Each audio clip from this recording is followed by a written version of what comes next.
Laurent Testo, bonjour. Vous avez publié un livre qui va ravir tous les propriétaires de chiens, et je sais qu'ils sont nombreux, donc je le montre avec ce beau loup. C'est un loup en couverture? Je suppose que c'est un loup ou un loup-chien, de ces premiers loups domestiqués autrefois. Homo Canis, c'est une histoire des chiens et de l'humanité chez Payot. Évidemment, on parle du talent incroyable des chiens et de la zoothérapie ou la médiation animale. Et alors, ce qu'on découvre dans votre livre, c'est que Freud avait déjà anticipé finalement sur la zoothérapie. C'est incroyable, ça. Oui, plus ou moins. En fait, il a quand même attendu quasiment la fin de sa vie. Il avait déjà 70 ans quand il a réalisé le potentiel qu'avaient les chiens. Ça a commencé en fait par une mise en confiance. Il a eu besoin d'un gros berger allemand comme garde du corps pour sa fille Anna. Alors le contexte, c'est qu'en 1925, en Autriche, se promener toute seule pour une jeune juive, ça pouvait être dangereux avec la montée de l'antisémitisme. Et donc ils ont investi dans un berger allemand, un garde du corps en d'autres termes. Et le chien s'est montré assez intelligent. Il est même arrivé à prendre le taxi tout seul, je raconte l'anecdote, grâce à un petit médaillon qu'il avait à l'adresse de son propriétaire. Mais pas très cool, hein, il a laissé Anna toute seule et il est rentré en taxi. Oui, en fait, comme garde du corps, il n'était pas très courageux, il avait peur des détonations, comme la plupart des chiens d'ailleurs. Bon, revenons à son papa, revenons à Freud. Alors, et Freud, en conséquence de quoi, a commencé à s'intéresser aux chiens, notamment grâce à la présence de Marie Bonaparte, qui était passionnée de chiens et qui a aidé à introduire des tchotchos dans l'entourage de Freud. Et au bout d'un moment, une patiente a offert un tchotcho, puis un autre à Freud.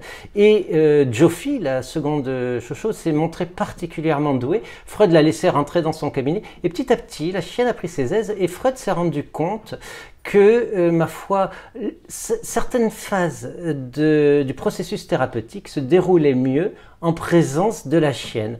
D'abord parce que quand le patient qui n'avait pas le support du thérapeute, normalement celui-là reste en retrait, pour passer des étapes difficiles, pouvait avoir la chienne à proximité, il était rassuré quelque part. De plus, la chienne donner des indications précieuses au thérapeute. Par exemple, quand le patient était énervé, elle s'éloignait. Quand celui-ci avait besoin de réconfort, elle se rapprochait. Éventuellement lui en fournissait en le regardant sans juger, en se laissant toucher. Bref, Freud en a déduit que cela facilitait certaines phases de la cure et il a recommandé dans ses derniers écrits de faire confiance au chien et de le faire rentrer dans la cure. On peut même rajouter, pour être mauvaise langue, que Joffy à la fin avait compris combien de temps durait une séance et qu'elle servait littéralement de chronomètre. C'est-à-dire qu'au bout d'une heure pile, elle battait la retraite, s'impatientait et on raconte même qu'elle soustrayait 1 ou 2 minutes de temps de parole à des patients qu'elle n'aurait pas aimés.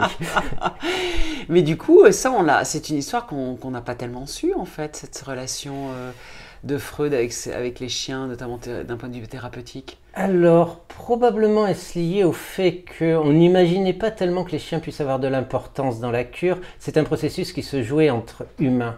Et donc, on a éliminé les animaux de cette histoire-là. Elle a été redécouverte dans le monde anglo-saxon dans les années 1970, mais peu popularisée dans les théories classiques.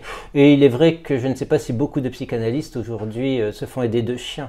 En revanche, l'idée est arrivée chez des psychologues de l'enfance, voilà, d'avoir une thérapie assistée par animaux. Elle progresse même aujourd'hui et c'est heureux parce que quelque part, la communication canine et même d'autres animaux peuvent aider des personnes en grande détresse, voire des gens désocialisés, parce que l'animal permet d'avoir quelqu'un à qui se confier, qui ne vous juge pas, avec lequel vous pouvez interagir selon d'autres modalités que les discours structurés et les codes sociaux assez contraignants finalement qui président à nos échanges dans la vie de tous les jours.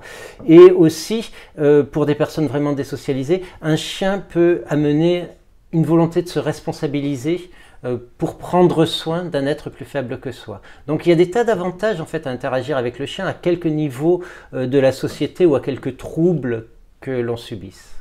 Merci beaucoup, Laurent Testo. Merci, Yolène Delabigne.